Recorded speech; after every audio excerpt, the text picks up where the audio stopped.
வெள்ளிக்கிழமை அப்படின்னாலே பலருமே வந்து பார்த்தீங்கன்னா அம்மன் கோவிலுக்கு போய் வழிபடுறது வந்து வழக்கமாக வச்சுருப்பாங்க. ஸோ இப்போ வெள்ளிக்கிழமை அம்மன் கோவிலுக்கு போய் வழிபடுறது வந்து சிறந்த பலன் கொடுக்கும் அப்படின்னும் போது எந்த அம்மனை நம்ம வழிபடுறோம் அப்படின்னா இன்னும் நமக்கு கூட சிறந்த பலனை தரும் அப்படின்றத இந்த குறிப்பில் நம்ம வந்து பார்க்கலாம்.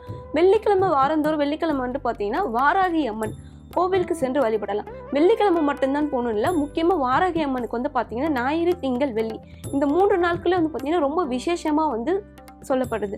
ஸோ நம்ம இந்த நாட்களில் வந்து வாராகி அம்மனை வழிபடுறதுனால நமக்கு என்ன பலன் கிடைக்கும் அப்படின்னு நீங்கள் வந்து நினைக்கலாம். ஸோ இந்த குறிப்பை வந்து ஸ்கிப் பண்ணாமல் பாருங்கள். ஸோ எதனால வந்து சொல்கிறேன் அப்படின்னா இது வந்து எல்லாருக்குமே வந்து பயன் தரக்கூடிய ஒரு தகவல் தான் இது. ஸோ திங்கட்கிழமை வந்து பார்த்தீங்கன்னா வாரந்தோறும் திங்கட்கிழமை வந்து மன வளர்ச்சியால் பாதிக்கப்பட்டவங்க உங்கள் வீட்டில் யாராவது இருக்காங்கன்னா அவங்கள கோவிலுக்கு திங்கட்கிழமை அதுவும் வாரந்தோறும் திங்கட்கிழமை வந்து கோவிலுக்கு கூட்டிக் கொண்டு போகிறீங்க அப்படின்னும் போது அவங்களுடைய அந்த பிரச்சனை வந்து சரியாக்கப்படுறது. ஸோ செவ்வாய்க்கிழமை நம்ம வாராகி அம்மன் கோவிலுக்கு போகிறோம் அப்படின்னும் போது வீட்டில் இருக்க கடன் பிரச்சனைகள், வீட்டில் தீர்க்க முடியாத பிரச்சனைகள் அப்படி இருக்கணும் போது வாராகி அம்மன் நம்ம கோவிலுக்கு போய் விளக்கேற்றி வழிபட்டோம் அப்படின்னும் போது அந்த பிரச்சனைகள் தீர்க்கப்படுறதா சொல்லப்படுறாங்க. ஸோ உங்களுக்கு வந்து படிப்பறிவு வந்து பின்தங்கி இருக்கீங்க அப்படின்னும் போது ஸ்கூல் ஸ்டூடெண்ட்டாக இருக்கட்டும் இல்லை காலேஜ் ஸ்டூடெண்ட்டாக இருக்கட்டும், ஸோ உங்களுக்கு வந்து பார்த்தீங்கன்னா அந்த படிப்பு அறிவு உங்களுக்கு இன்னமும் கூடுதல் வந்து வேணும் அப்படின்னு நினைக்கிறவங்க புதன்கிழமை தோறும் வாராகி அம்மன் கோவிலுக்கு போயிட்டு விளக்கேற்றி வழிபடுறீங்க அப்படின்னும் போது அந்த பிரச்சனை வந்து தீர்க்கப்படுறதா சொல்லப்படுறாங்க.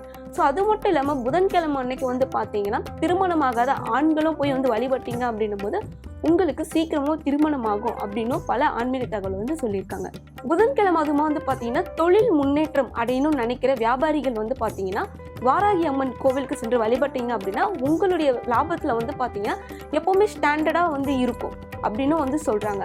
ஸோ வியாழக்கிழமை அதுமா வந்து பார்த்தீங்கன்னா கர்ப்பமான பெண்கள் அம்மனை சென்று வழிபட்டீங்க அப்படின்னா உங்களுக்கு சுகப்பிரசவம் ஆகும் அப்படின்னு வந்து சொல்கிறாங்க. ஸோ அது மட்டும் இல்லாமல் திருமணம் ஆகியும் கர்ப்பமாகாமல் இருக்க பெண்கள் வந்து பார்த்தீங்கன்னா போய் வந்து வழிபடுறது கூடுதல் சிறந்த பலனும் வந்து கிடைக்கும் அப்படின்னாங்க. ஸோ வியாழக்கிழமை திருமணமான பெண்களும் சரி கர்ப்பமாக இருக்க பெண்களும் சரி அம்மன் கோவிலுக்கு காலையிலேயே வந்து பார்த்தீங்கன்னா நீங்கள் போகணும் அப்படின்னு வந்து சொல்கிறாங்க. காலையில் கோவிலுக்கு போயிட்டு அம்மனுக்கு வளையல் வாங்கி கொண்டு போய் நீங்கள் வந்து வச்சு வழிபடணும். முக்கியமாக வந்து பார்த்தீங்கன்னா எலுமிச்சைப்பழம் வாங்கிட்டு போயிட்டு அம்மன் மடியில் வச்சு வாங்கிட்டு வந்து வீட்டு வாசப்படியில் கட்டுறீங்க அப்படின்னும் போது உங்களுக்கு கர்ப்பமான பெண்களுக்கு சுகப்பிரசவம் ஆகும்னு சொல்கிறாங்க. ஸோ திருமணமாகி கர்ப்பமாகாத பெண்களுக்கு கூடிய சீக்கிரமே குழந்தை பாக்கியம் கிடைக்கும் அப்படின்னு வந்து சொல்கிறாங்க. ஸோ வெள்ளிக்கிழமை அதுவும் வந்து பார்த்தீங்கன்னா திருமணமான பெண்கள் அவங்க போய் வழிபடுறீங்க அப்படின்னும் போது நீங்கள் என்றைக்குமே தீர்க்க சுமங்கலியாக இருப்பீங்க அப்படின்னு பல ஆன்மீக ஐதீகத்தில் வந்து குறிப்பிட்டிருக்காங்க. ஸோ சனிக்கிழமை அதுவுமா வந்து பார்த்தீங்கன்னா சனி தோஷத்தால் பாதிக்கப்பட்டவர்கள் வாராகி அம்மன் கோவிலுக்கு சென்று போய் வழிபடுறீங்க அப்படின்போது உங்களுடைய சனி தோஷங்கள் எல்லாமே நீங்கி வீட்டில் வந்து மகிழ்ச்சி கொடுக்கும் அப்படின்னு வந்து சொல்கிறாங்க. இந்த தகவல் உங்களுக்கு பயனுள்ளதாக இருக்கும்னு நான் நினைக்கிறேன். ஸோ இது போன்ற பல ஆன்மீக தகவல்களை மீண்டும் உங்களை சந்திக்கிறேன்.